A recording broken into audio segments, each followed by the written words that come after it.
अस्सलाम वालेकुम नाज़रीन, मैं हूं उस्मान और आप देख रहे हैं उस्मान ऑफिशियल टिप्स। उम्मीद करता हूं कि आप सब अल्लाह ताला के फजल करम से खैरियत से होंगे। आज की वीडियो में नाज़रीन मैं आपको बताऊंगा कि बालों का अलग नज़र आना, आवाज़ सुरीली बनाने का तरीका, फटी एड़ियों का इलाज, बदन की खुश्की दूर करने के लिए कुछ टोटके और बालों की खुश्की दूर करने का इलाज और बालों को नरम और मुलायम बनाने का तरीका। तो नाज़रीन वीडियो शुरू करते हैं। आप सभी दोस्तों से गुजारिश है, आपने हमारी वीडियो पूरी देखनी, आपको बहुत ज़्यादा फ़ायदा होगा। पसंद आए तो लाइक ज़रूर कर दीजिएगा।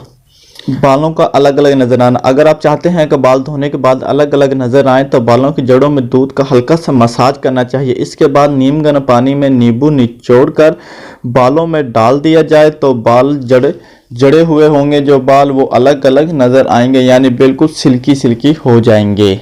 और नाज़रीन दूसरे नंबर पर आवाज़ सुरीली बनाने का तरीका, आवाज़ में खड़खड़ाहट हो तो आप रोज़ाना नीम गर्म पानी में नमक डालकर गरारे करें, तो गरारे करने से भी आपकी आवाज़ सुरीली हो जाएगी। और नाज़रीन तीसरे नंबर पर एड़ी फटी होने का इलाज, सर्दियों में पाँव की एड़ियों के फटने के लिए 2 शलजम के छोटे छोटे टुकड़े कर लें और उबाल लें।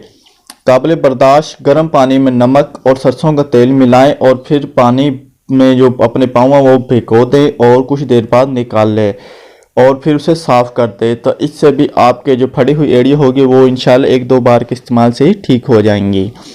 और नाज़रीन चौथे नंबर पर बदन की खुश्की दूर करने के लिए घी थोड़ा सा नमक मिलाकर बदन पर मालिश करने से बदन की खुश्की दूर हो जाती है। और नाज़रीन 5वें नंबर पर बालों की खुश्की दूर करने के लिए नारियल के रोगन में नींबू का रस ज़रा सा मिला लीजिए और उसे सर पर मालिश कीजिए। चंद रोज़ ऐसा ही कीजिए, सर की खुश्की दूर हो जाएगी। और नाज़रीन एक और टोटका बालों की खुश्की के लिए, अगर आपके घर में नारियल का तेल है तो नारियल का जो रोगन वो भी आपसे अकेला मिला सकते हैं। अगर जैतून का तेल है तो उससे भी आपकी खुश्की दूर हो जाएगी। और नाज़रीन आखिरी नंबर पर बालों को नरम मुलायम बनाने का तरीका, अगर आप अपने बालों को नरम मुलायम के मुतमन्नी हो तो गुस्ल करने से पहले बालों में तेल लगा लें। बालों की हल्की सी मालिश करना लाजमी है और इसके बाद आप गुस्ल कर लीजिए। इससे आपके बाल ना सिर्फ नरम मुलायम होंगे बल्कि आपकी जड़ें भी मजबूत होंगी और आपके बाल खूबसूरत दिलकश नज़र आएंगे। तो नाज़रीन ये कुछ इस तरह के टोटके थे जो आपकी रोज़मर्रा की ज़िंदगी में इस्तेमाल होंगे। तो नाज़रीन उम्मीद करता हूँ कि आपको आज की हमारी वीडियो पसंद आई होगी। अगर पसंद आए तो आप हमें लाइक करें, अपने दोस्तों से शेयर करें और हमारा चैनल सब्सक्राइब करना ना भूलें। अगली वीडियो तक आपसे इजाज़त चाहता हूँ। अल्लाह हाफिज़।